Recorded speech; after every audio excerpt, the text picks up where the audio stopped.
The pack mocked Omega, loving a Nutcracker, until he rose as the Alpha King. Hello everyone. Before we begin today's story, I have a small favor to ask. Please hit subscribe and turn on the notification bell so you never miss our channel's new videos. It's quick, free, and the best way to support us in bringing you more dramatic stories. Your support means the world to us. Where are you watching from? Drop your city or country in the comments below. Thank you very much. Now, let's return to our main character.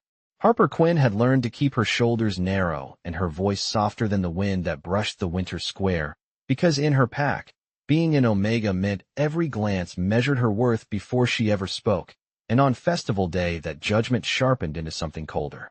Strings of lights glowed above the plaza, the smell of cider drifted through the air, and laughter rose in waves as families gathered. Yet Harper stood at the edge with mittens folded tight, watching a lone figure by the fountain, a man dressed as a Nutcracker, wooden bright coat, painted smile, boots polished to a shine that caught the lights. He stood still for hours, a harmless tradition meant to amuse children. But Harper saw past the costume to the quiet patience beneath it, the careful way he steadied himself when the cold deepened, the way his eyes followed kindness more than applause.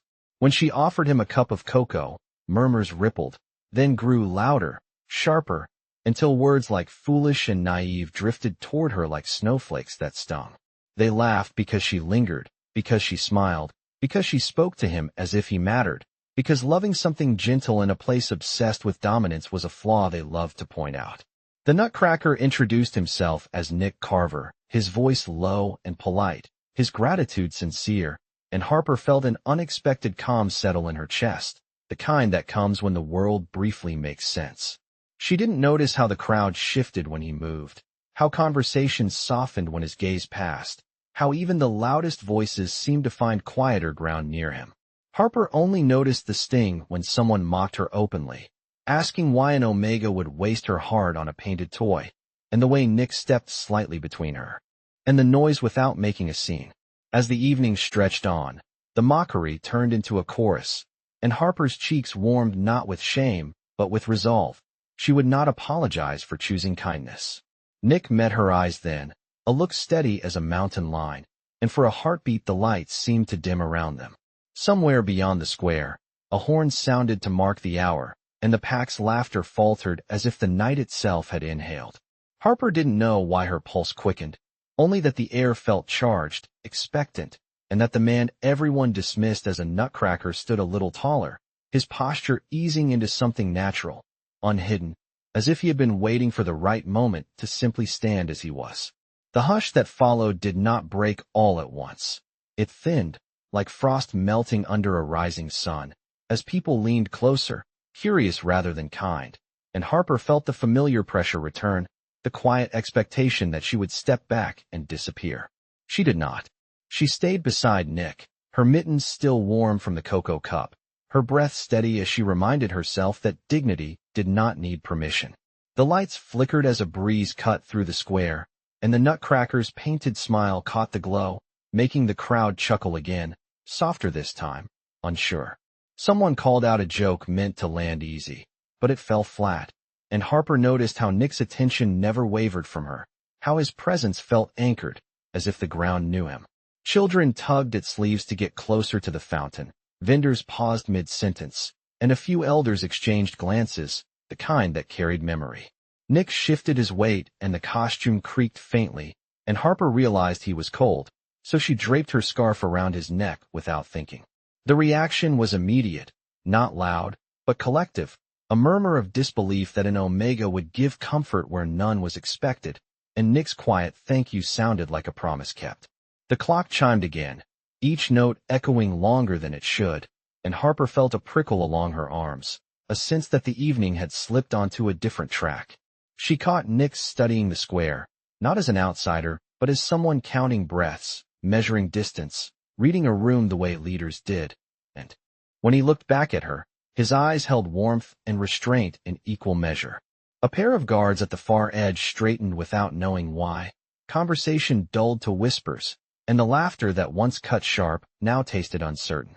Harper thought of all the times she had been told what she could not want, and she spoke then, not loud, not defiant, simply clear, introducing Nick by name as if that were the most natural thing in the world. The name carried farther than expected. It settled. A hush returned, deeper this time, and Nick inhaled, the scarf lifting slightly with his breath, as though he had been waiting for that moment to arrive honestly. He thanked the crowd for their patience, his voice calm, unhurried, filling the square without effort, and the words asked for nothing while offering everything. People listened because they found themselves listening, because the air asked them to. Harper felt it then, the subtle shift from spectacle to attention, from mockery to respect, and her pulse steadied as if aligning with something larger. When a child asked if the Nutcracker could move, Nick smiled, a real smile beneath the paint, and took a single step that carried the weight of certainty. The lights did not dim, they brightened, and Harper realized the night was not turning against her at all. It was turning toward her, toward the quiet choice she had made to stand beside kindness. And as the crowd leaned in, held by a presence they could not name, Harper understood that whatever came next would not erase who she was. It would reveal who he had always been, waiting for the right moment to stand without disguise. The single step changed the temperature of the square without changing the weather, and Harper felt it like a quiet alignment, the way a compass settles when it finds north. Nick moved again, slowly, deliberately, the wooden seams of the costume whispering as if releasing a held breath, and people shifted to make space without realizing they were doing it. He spoke to the child first, answering gently, showing how the boots were heavier than they looked, how balance mattered more than speed, and the lesson felt meant for everyone listening. Harper watched faces soften, watched skepticism turn into attention, and she wondered when the mockery had stopped, because it had, and no one seemed brave enough to be the first to restart it. A vendor cleared his throat and lowered his voice. Elders leaned in as if the past had tugged at their sleeves, and the guards at the edge stood straighter still, hands resting easily at their sides, alert without tension. Nick thanked Harper for the scarf again, adjusting it with care, and she noticed how naturally he moved now, how the stiffness had vanished as if it had never belonged to him. He asked for permission before stepping onto the low stone lip of the fountain, not to elevate himself, but to be seen, and when he stood there the lights caught his eyes, turning them a shade deeper than before, steady and unmistakably calm. He spoke of winter as a test of patience, of festivals as reminders to notice one another, and his words did not instruct so much as invite, each sentence landing clean and unforced. Harper felt pride warm her chest, not because he was impressive, but because he was kind in a way that asked nothing in return. A laugh rippled, then another, this time warm, and someone clapped before realizing it, then stopped, unsure, and Nick smiled as if he understood the confusion and welcomed it. He addressed Harper by name, thanking her publicly for choosing gentleness when the square had chosen spectacle, and the sound of her name carried farther than she expected, settling the way a truth does when it finally finds room. The pack listened, and in that listening something old stirred, a memory of leadership that did not need to shout. Nick stepped down and the crowd parted cleanly, a path opening without command, and Harper found herself walking beside him toward the edge of the square where the air was quieter. She asked him, softly, who he was when he was not a Nutcracker, and he answered with honesty wrapped in patience, saying that names mattered and moments mattered more, and that some truths waited until the ground was ready. The clock chimed again, the sound clear now, and Harper realized the evening had crossed a threshold she could not name, only feel. As they stopped near the lanterns, a hush followed them, respectful and curious, and Nick turned, posture easy, eyes lifted, as if acknowledging something beyond the lights. Harper sensed it then, not fear but certainty, the way the night leaned in to listen, the way the pack held still as if awaiting a familiar voice returning home. Nick took a breath, deeper than before, and the scarf at his throat rose and fell with it. And Harper understood that whatever he was about to say would not erase the Nutcracker or the kindness that had drawn her to him. It would gather those pieces and place them where they belonged, in the open, under the lights, with no need to pretend. Nick let the silence settle without claiming it, and Harper realized that this was how real authority breathed, not rushing, not pressing, simply allowing space to become attentive. He thanked the elders by title without asking for their names, a courtesy that landed like recognition, and they inclined their heads before they noticed they had done it. He spoke of guardianship as a responsibility rather than a privilege, of strength as something proven by restraint, and the words moved through the square like a steady current, drawing scattered thoughts into one direction. Harper stood close enough to hear his breath, even enough to feel the calm in it, and she felt taller just by standing where she was, no longer tucked into the edges. When someone questioned the purpose of the costume, Nick answered plainly that symbols invited conversation, and conversation revealed truth faster than commands ever could, and a few smiles flickered where skepticism had lived moments before. He removed his gloves, revealing hands marked by work and care rather than ornament, and he placed them together in front of him, open, a gesture that felt ceremonial without being named. The guards shifted again, this time in unison, as if a bell only they could hear had rung, and Harper caught a glimpse of something familiar pass through their faces, a certainty long missed. Nick addressed the pack not as an audience, but as neighbors, reminding them of winters survived and promises kept, and the crowd leaned forward because the stories were theirs. Harper noticed how people stopped whispering altogether, how the night seemed to listen, lantern flames steady as if sheltered. When Nick finally turned to her, his gaze softened, and he acknowledged her choice once more, saying that kindness was not small and that loving gentleness was an act of courage in any season. Harper felt the square see her then, truly see her. Not as an Omega defined by rank, but as a person defined by action, and the recognition warmed her more than the scarf ever had. Nick asked permission to remove the Nutcracker hat, explaining that masks had their place but honesty had its hour, and the crowd nodded as one, granting something they did not know they were granting. As he lifted the hat, the painted smile beneath no longer seemed like a disguise but a bridge, and when it came away, his expression remained the same, composed and sincere, the kind that did not change when watched. He spoke his full name, Ethan Blackwood, without flourish, and the name carried weight not because of volume, but because of memory, rippling through the square as murmurs rose and fell into silence again. Harper felt the ground steady beneath her boots, the certainty clicking into place as if the compass had finally stopped moving. Ethan did not announce titles or demand kneeling. He simply stated that he had come to listen before leading, to understand before judging, and to honor those who chose compassion when no one asked them to. The pack held its breath, not in fear but in recognition, and Harper realized that the moment was not about crowns or proclamations at all. It was about standing where you were seen and choosing who you would be when the lights were brightest. Ethan extended his hand, not to the crowd, but to Harper, inviting her to stand with him as he finished speaking, and when she took it, the square exhaled together, understanding that the evening had changed not because someone rose above them, but because someone had risen with them. Harper's fingers fit into Ethan's as if they had practiced the shape, and the simple contact grounded her, turning the noise of the square into a gentle tide rather than a threat. He did not squeeze, did not pull. He stood with her, letting the connection speak quietly for itself. The elders exchanged looks again, softer now, and one stepped forward to acknowledge him by name, voice steady with relief, as if a long-anticipated answer had finally arrived.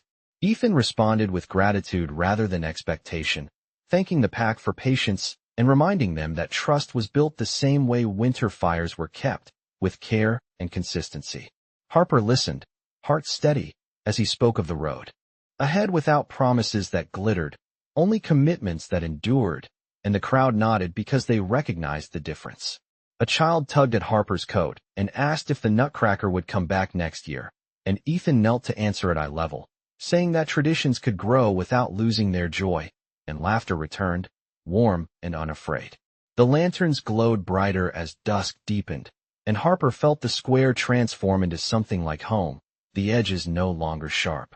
Someone apologized to her, awkward but sincere, and she accepted without ceremony, understanding that change rarely arrived polished. Ethan addressed the guards by first name now, acknowledging their vigilance and asking them to relax, and they did, shoulders easing as if permission had finally been granted. He spoke once more, brief and clear, saying that leadership would begin with listening tomorrow, not tonight, because evenings were for belonging, and the pack murmured approval, relieved by the gentleness of the choice. Harper realized then that her presence mattered not as an accessory to authority, but as a reminder of why authority existed at all, and the thought steadied her breath. As the crowd began to disperse, Ethan walked with her along the lantern-lit path, not ahead, not behind, matching her pace, asking about her work, her favorite winter drink, the small details that told him who she was when no one watched. Harper answered honestly, surprised by how easy it felt, and she noticed how people greeted her now with respect that did not feel performative, as if the night had taught them a better habit. At the edge of the square, Ethan paused and thanked her again, saying that choosing kindness had revealed the right moment to stand, and that he would honor that choice by honoring her. Harper met his gaze, steady and clear, and said that she had never needed a crown to know her worth, only the courage to live it, and Ethan smiled with pride rather than possession. A light snow began to fall, catching in her hair and on his shoulders, and the quiet felt complete. They parted with a promise to meet at dawn, not as spectacle but as neighbors beginning real work, and as Harper walked home, the scarf warm at her throat, she understood that the pack had not changed because a king had appeared, but because kindness had been seen, named, and chosen together, and that was the kind of rule that lasted. Morning arrived quietly, the kind that did not announce itself with noise but with clarity, and Harper felt it before she saw it, a steadiness in her chest as she stepped onto the frost-dusted path toward the square. Lanterns still glowed faintly, their light pale against the rising sky, and a few early risers gathered with mugs in hand, curiosity tempered by respect. Ethan was already there, coat simple, posture relaxed, greeting people by name as if he had always belonged to the rhythm of their mornings. When he noticed Harper, he smiled and waited for her pace, falling into step beside her without comment, and the ease of it surprised her more than the night before had. He asked what the pack needed most before winter deepened, and she answered honestly, speaking of supplies, of patience, of being heard, and he listened as if each word mattered because it did. Elders arrived with ledgers and memories, shopkeepers with concerns and ideas, and Ethan suggested a circle rather than a dais, reminding everyone that solutions grew better when faces could be seen. Harper watched the change ripple outward, shoulders lowering, voices softening, the square becoming a place of work rather than spectacle. Ethan took notes with care, pausing to ask clarifying questions, thanking people for speaking plainly, and when disagreements surfaced, he guided them toward common ground without urgency, the way a hand steadies a table rather than forcing it to move. Harper felt useful in ways she had not before, translating needs, suggesting compromises, and Ethan acknowledged her contributions openly, reinforcing what the night had begun. As the sun climbed, a messenger arrived with news from neighboring territories, and Ethan read it quietly, then shared only what was necessary. Explaining the rest would come later after consultation, and the restraint built trust faster than declarations ever could. During a break, he offered Harper tea and asked about her hopes, not for the pack, but for herself, and the question felt radical in its simplicity. She spoke of learning, of wanting space to grow without being defined by rank, and Ethan nodded, saying that leadership was hollow if it did not make room for that kind of future. People returned, conversations resumed, and decisions took shape, practical and kind, anchored by the shared intention to carry one another through. Winter. By midday, the square hummed with purpose, and Harper realized the work felt lighter because it belonged to everyone. When the circle finally closed, Ethan thanked them and set a time to reconvene, then walked with Harper toward the quieter street, asking if she would continue to advise him as the days unfolded. She agreed without hesitation, understanding that partnership did not erase independence, it strengthened it. At her door, he paused and said that last night had mattered because it revealed values already present, and that his role was to protect them, not replace them. Harper smiled, warmth spreading despite the cold, and replied that protection worked best when it honored dignity, and Ethan agreed. As he turned away, the square behind them carried on, steady and hopeful, and Harper stepped inside knowing that what had begun as kindness had become collaboration, and that the future, though uncertain, felt finally shared. The days that followed settled into a rhythm that surprised Harper with its gentleness, as if the pack had learned a new way to breathe together. Each morning brought small tasks and quiet victories, shared plans scribbled on paper, supplies counted and redistributed with care, and conversations that lingered long enough to matter. Ethan kept his word about listening, often standing at the edge of discussions until invited, and when he spoke it was to clarify rather than command. Harper noticed how people watched him when they thought he was not looking, measuring consistency, and how his steadiness answered questions better than speeches. She walked the routes she had always walked, greeted by nods that felt earned rather than polite, and she felt a subtle change inside herself too, a confidence shaped by usefulness. One afternoon, a neighbor asked her to help mediate a misunderstanding over shared storage space, and Harper guided the conversation calmly, surprised to find both sides receptive, the tension easing as if it had been waiting for permission to relax. Ethan observed from a distance, later thanking her for modeling patience, and she realized that leadership could be taught by example without ever naming the lesson. The Nutcracker costume returned to storage, but its spirit lingered in small ways, children painting wooden figures, laughter warming the square even as temperatures dropped. When a light snowfall dusted the rooftops, Ethan organized a work day that felt more like a gathering, music playing softly while people cleared paths together, and Harper worked beside him, trading stories about winters past. He asked her opinion on an upcoming council meeting beyond the territory, and she shared concerns about representation, and he agreed, inviting her to attend as an advisor, emphasizing choice rather than expectation. Harper considered the invitation carefully, feeling the weight of it, and accepted because it aligned with who she was becoming. The evening before the meeting, they walked the lantern path again, quieter now, and Ethan spoke of the balance he sought between tradition and change, admitting that disguises had once felt safer than honesty. Harper listened without judgment, understanding the courage it took to step into light willingly, and she shared how choosing kindness had once felt risky in a world that rewarded hardness. They paused at the fountain, water stilled by cold, reflections clear, and Ethan thanked her for seeing him before he was known, saying that it had reminded him why he had returned. Harper replied that seeing was a practice, one she intended to keep, and the night seemed to approve, stars sharp and steady overhead. As they parted, a sense of alignment settled between them, not a bond declared but a trust earned, and Harper walked home with purpose. She prepared for the council by gathering notes, speaking with neighbors, and sleeping deeply, the kind of rest that comes from days well spent. On the morning of departure, the square gathered to wish them well, not with ceremony but with confidence, and Harper felt pride ripple through her as she stood beside Ethan, ready to speak for the needs she understood. The road ahead felt open, not because it was easy, but because it was shared, and as they set out, Harper knew that whatever awaited would be met with the same quiet courage that had changed everything when she chose to stand where kindness lived.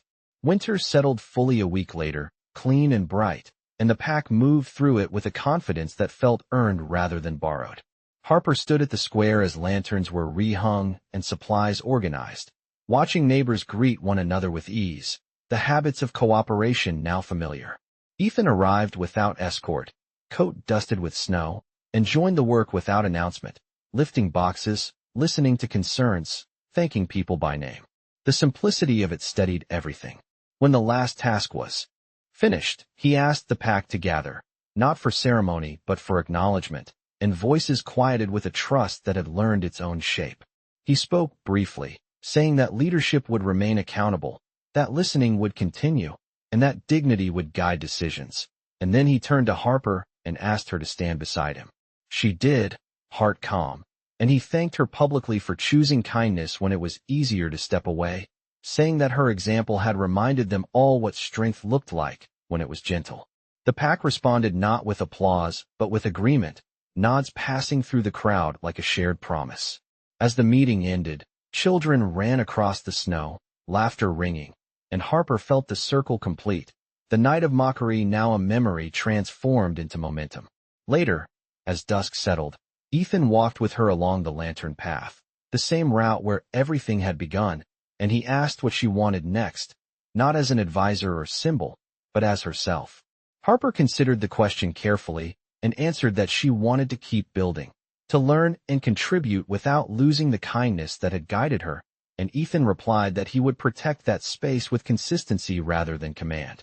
They paused at the fountain, ice tracing delicate patterns on the surface, and Ethan acknowledged that the Nutcracker had served its purpose, not as a disguise, but as a mirror, revealing who noticed gentleness and who learned from it. Harper smiled, understanding that some symbols were meant to be outgrown once their lesson landed. Snow fell softly, catching the lantern light, and the quiet felt complete. As they parted, there was no declaration, only a shared understanding shaped by days of work and nights of listening. Harper walked home knowing her worth had not been granted but recognized, and that recognition had changed the pack because it had changed how they saw one another.